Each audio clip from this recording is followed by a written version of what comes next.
Hello everyone, this is Gene and I'm back with another video. And yes, this is a second video. This is a follow-up to the video that I did about Ronda Rousey earlier today in her comments about pro wrestling fans being ungrateful. She has now come out again on Twitter and made comments that I, being a dyed-in-the-wool lifelong pro wrestling fan, feel are inaccurate and that are, in my opinion, mischaracterizing the criticism she is receiving. So I figured I would make another video to address what she's saying online and to also give further thoughts on the supposed ungratefulness of professional wrestling fans.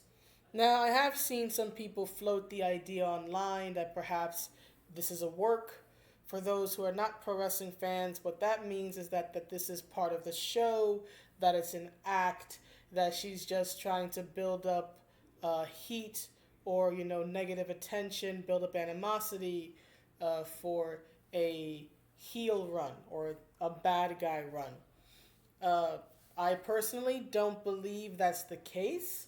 I haven't seen anything out thus far, and although I don't watch as much as I used to, I do still follow a lot of the rumors and the dirt sheets and the rumor mills and whatnot, and I haven't come across anything yet to give the idea or the impression that these comments are meant to build up her heel character, her bad guy character for a return. But I'm not going to say it's impossible. But what I will say is that if this is all just meant to just generate heat and animosity, then guess what? This is better than when Lacey Evans trolled all of Canada.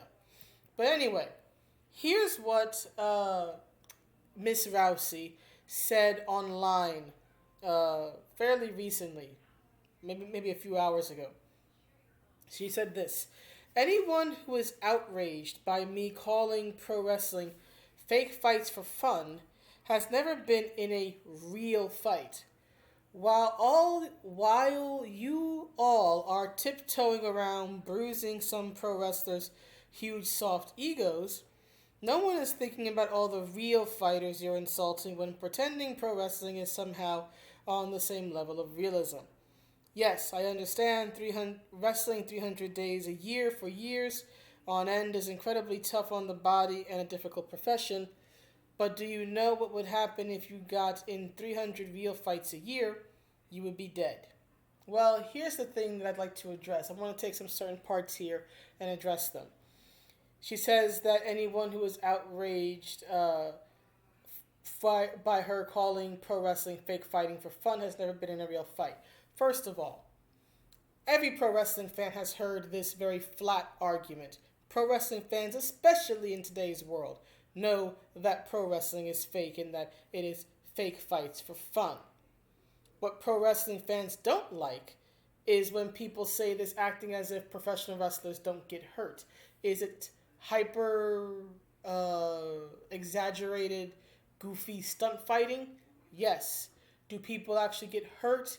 Yes. Ask Stone Cold Steve Austin how his back is. Ask Trish Stratus about her broken nose.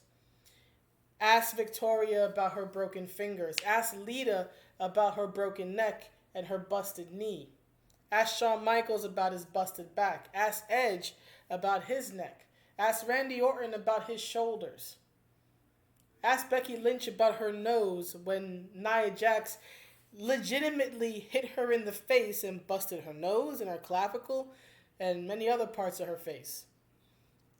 Pro wrestling fans know that the violence is real, that it's all stunts. We also know that they get really hurt doing these stunts. Otherwise, they wouldn't always be on the injured reserve. So number one.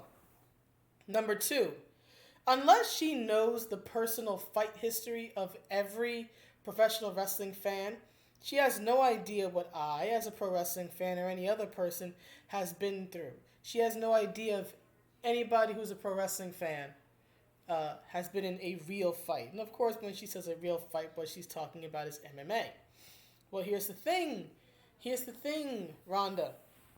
You haven't been in a real fight either, at least not to my knowledge. Now, some may say, well, Gene, what do you mean?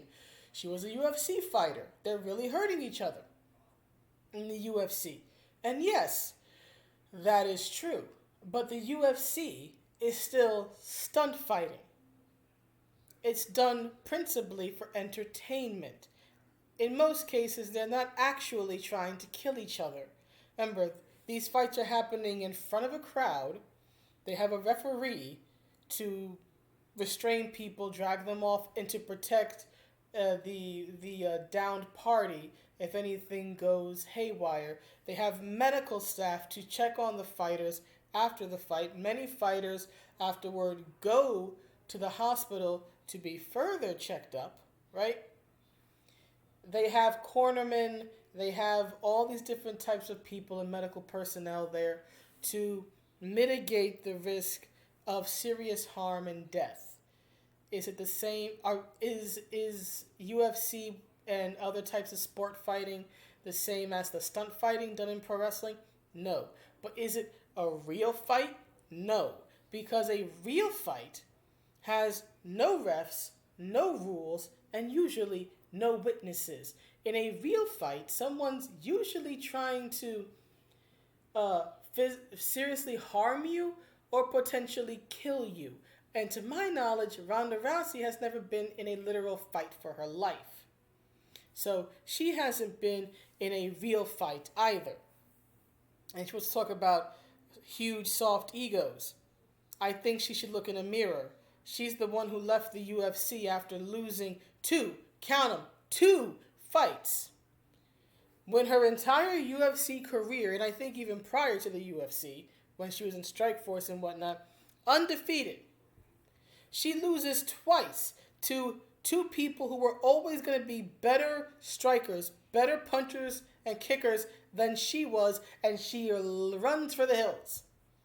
So don't talk to us pro wrestling fans about bruising soft egos. Look at yourself in the mirror, honey, then talk to us. Okay?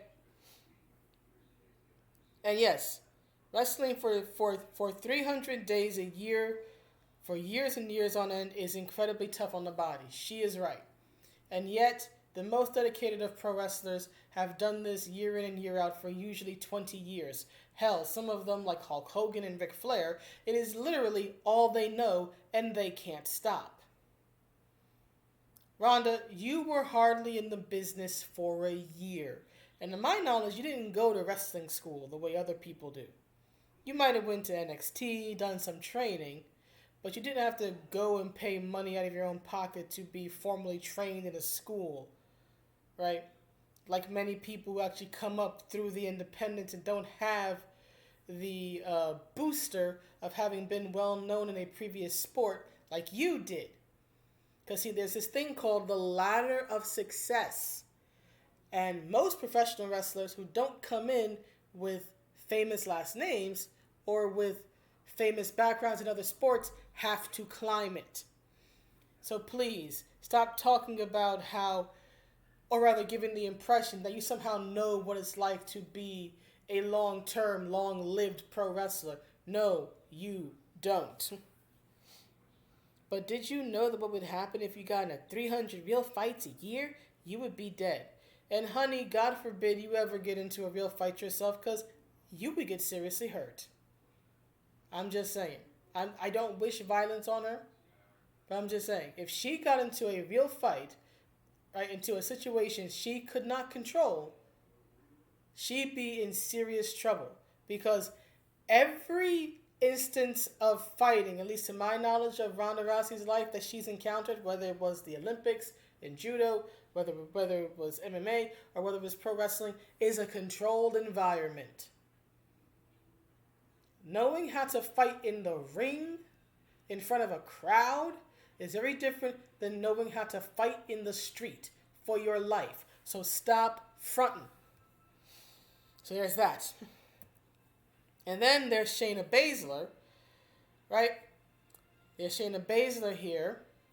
She's a current WWE star who, like Ronda, used to be part of the UFC. She wants to chime in here. How dare Ronda care more about her family than pleasing fans that are never happy? Well, Shayna, since you want to get in on the fun, since you want to come and sit in my classroom, take a seat and let me educate you. No one was arguing that. You literally came up with that. I have seen many a video about this. I have read many a comment, read many an article. No one is saying that it was wrong for Ronda to choose her family over professional wrestling. No one. I didn't say that. No one, to my knowledge, has said that. What people do not like and what people like myself are upset about is the ungrateful effing fans who don't appreciate me comment. This is not about Ronda taking care of her family. I'm all for Ronda taking care of her family. But you don't disrespect the business.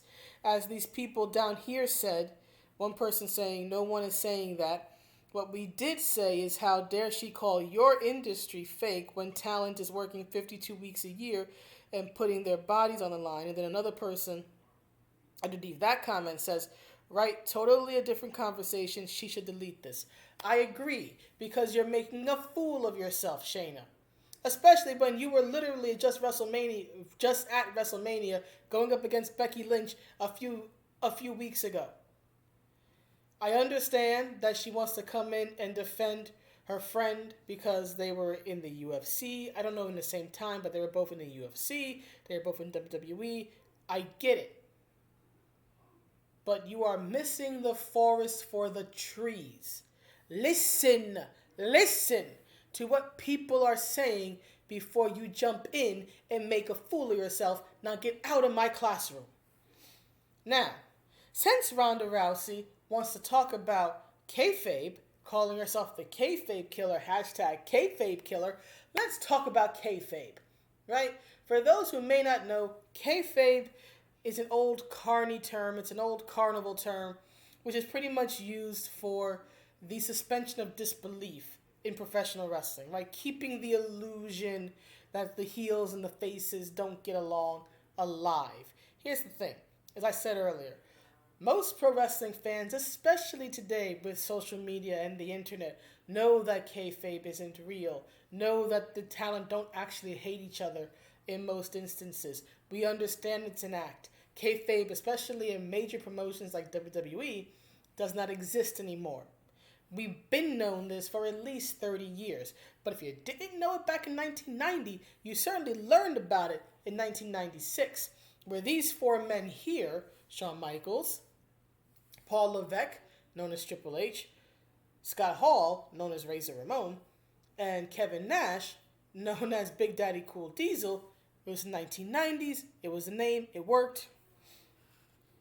Committed a grievous faux pas for pro wrestling at the time, known as the curtain call.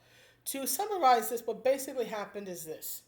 This was back when pro wrestling actually did still try to maintain the illusion that the heels and the faces don't like each other and don't travel together.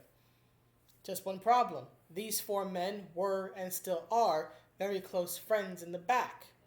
And because of the state of the industry financially in the mid-90s, WWF at the time was struggling, and their chief rival, WCW, was basically stealing talent from them by offering them more money, easier schedules, so on and so on. So, two of the men in this photo, Scott Hall, Razor Ramon, and Kevin Nash, Big Daddy Cool Diesel, decided to go to the rival company. Before they were about to leave, they had one last match, one last event at Madison Square Garden.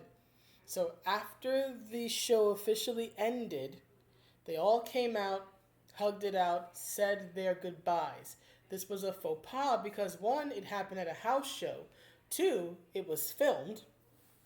And it got around even back in the 90s, back when things went viral by passing around VHS tapes, right? And three, right, if I remember correctly, in the official context of the story going on at the time, Triple H and Diesel were bad guys, right? They were the heels, while Shawn and Razor were the faces. So to see the heels and the faces hugging it out, right? It broke kayfabe, right? It broke the illusion of the show. So what happened, at least according to Shawn Michaels, his account is that Vince McMahon gave them the okay, or at least he was under the impression Vince was okay with them doing this. He asked Triple H, who was new to the business at the time, to go check with Vince one last time, and according to Shawn's account, when he saw Triple H come out, he thought that meant that Vince was okay with it. They have their big hug moment in the ring, and then when they got to the back, according to Shawn, Vince simply asked them, "Was it worth it to you?" And they said yes. The official fallout was that, at least according to HBK's account, is that many professional wrestlers, right, the actual boys in the back, were very offended and got upset with them and what they perceived to be disrespect of the history of the business and the way it worked and whatnot. So what happened is that Triple H ended up being the fall guy. Vince couldn't punish Shawn because Shawn was the champion at the time. Razor and Kevin Nash were leaving for the opposite company, so he couldn't punish them. So Triple H ended up being the fall guy. He ended up being what is called in the business as being buried. In other words, he was made to lose a lot of matches, look very weak. He lost a very big profile match against the Ultimate Warrior. I think it was at WrestleMania that year. I don't quite remember, but I know he had a big profile match against the Ultimate Warrior. He lost that. He was actually scheduled to win King of the Ring in 1996, which at the time, as a young up-and-coming talent, is a big deal. It means that Vince likes you and he's trying to push you and promote you. And most famously, since Hunter was being punished, he could not win that year. Stone Cold Steve Austin ended up winning the King of the Ring in 1996. He does his infamous Austin 316 promo, and his star just skyrockets. And this punishment ultimately didn't hurt Triple H in the end, because about a year or so later, he's part of DX, and his own star is growing at the time. So in the end, it worked out pretty much as well as it could for everybody involved, right? But hindsight is 2020. But my point in relating this 20-year-old story is the fact that we've been known. So no, Ronda Rousey, you are no hashtag kayfabe killer. These men killed kayfabe back when you and I were still kids. So please, get over yourself. Now, I want to be clear, as I said before, I have no issue with Ronda Rousey choosing her family and her health over the business. That is fine. That, I think, honestly, is the wiser choice. What I do not like is her blaming fans and calling fans something they are not, and now her misappropriating the argument and saying that, oh, the fans are upset with me because I said it's fake fighting. BS, you're not telling the truth. More importantly, Ronda, you are behaving as the wrestling equivalent of the nice guy meme. Just like a nice guy is not entitled to a woman's affection or her body just because he does something nice for her, just because he shows her kindness, you, Ronda Rousey, are not entitled to the fans' love, the fans' adoration, or the fans' respect just because you were a big name in the UFC until you lost and then you ran. So no. Don't be the nice guy meme. You are not entitled to anything. Everything you did in the UFC doesn't matter in pro wrestling. What matters in pro wrestling is, do you have a good look? Do you have a good gimmick? Do you have a good promo? Can you draw? Can you make money? Can you sell t-shirts? Can you sell merch? Are you marketable? That is what matters. Nothing else. Now, another thing I wanted to address is the fans. She wants to talk about the fans. Well, here's the thing. Pro wrestling lives and dies by the fans. As you can see, there was Healthy fan attendance on March 6th for what looks like a SmackDown show, and then a week later, there's no fans there. Why? Because professional wrestling is a traveling road show. And because of the coronavirus, they can't travel anymore because pretty much every place in America, every venue in America that would hold over 50 people has been shut down. I've been to pro wrestling shows. As exciting as they are, it's also dark and cramped, and there's thousands and thousands and thousands of people. So obviously, you can't have large gatherings during the coronavirus. So now, at least larger promotions such as WWE and AEW have to basically hunker down in a central spot. For WWE, it is in Orlando, Florida, at the NXT tapings, and put on shows there. But they do it. Even though there is no one here to watch them except for perhaps other talent, they do it. Because while there may be no one in attendance at the show, they know that there are people watching at home. And the biggest thing for a pro wrestler is to entertain, to give people their money's worth, to give people their time's worth. I love this post from Becky Lynch because I think that it really encompasses the pro wrestler's mindset. It says here, whatever happens at WrestleMania, I will always be grateful. I will fight as hard as I can, but it's not the same without you all there with me. This is what pro wrestlers live for. The fans, the fan interaction, the roar of the crowd, right? It's like a rock star almost. The rock star needs the roar of the crowd. It's not a rock concert without the crowd there, and it's not a wrestling show without the fans. But you can't have the fans there because of the coronavirus. But at the very least, Becky, right, is showing appreciation to the fans, acknowledging that she wishes that she was performing in front of them. Because Becky is a professional wrestler.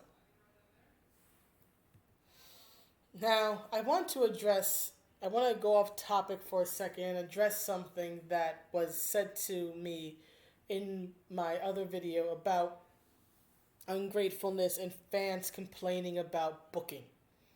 Here's the thing. To me, there is a stark difference between fans, the fickle nature of fans, and how they debate and go back and forth about who deserves a push and who doesn't, who should win this, who should win that, and ungratefulness. There is a stark difference. And again, I'm not trying to be disrespectful. Everybody's entitled to their opinion. But in my opinion, there's a stark difference between the two. And let me illustrate it with another sport. Basketball, right? LeBron James and Kevin Durant are incredibly controversial basketball players, and whether you like them or you hate them will be entirely dependent on which team they are playing for. If they are playing for a team you like and you cheer for, you will love them in most cases. If they are playing for a team that you don't like, that you hate, you will boo them, right?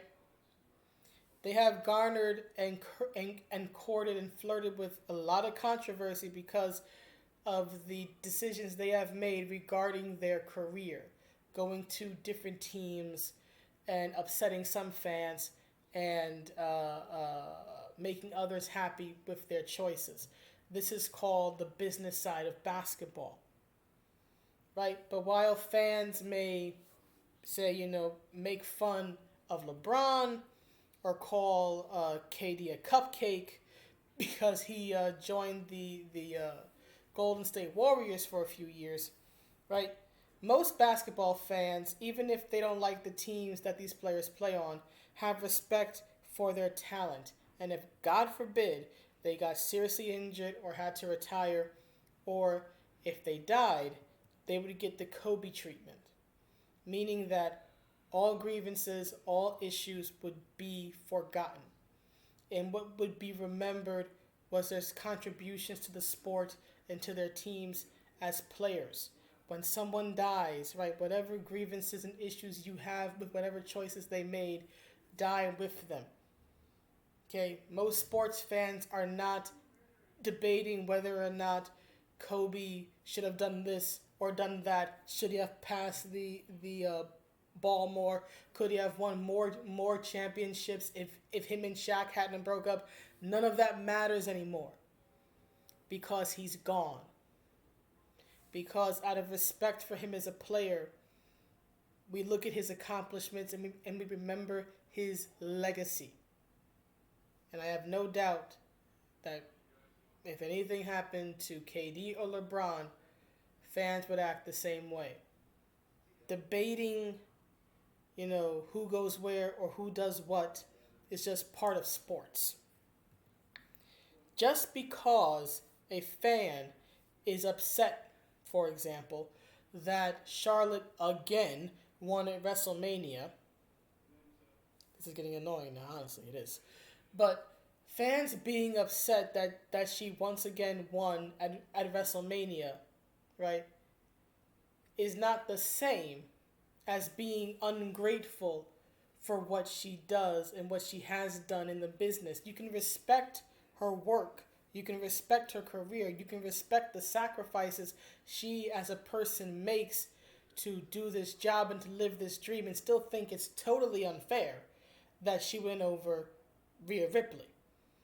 The two do not have to be mutually exclusive.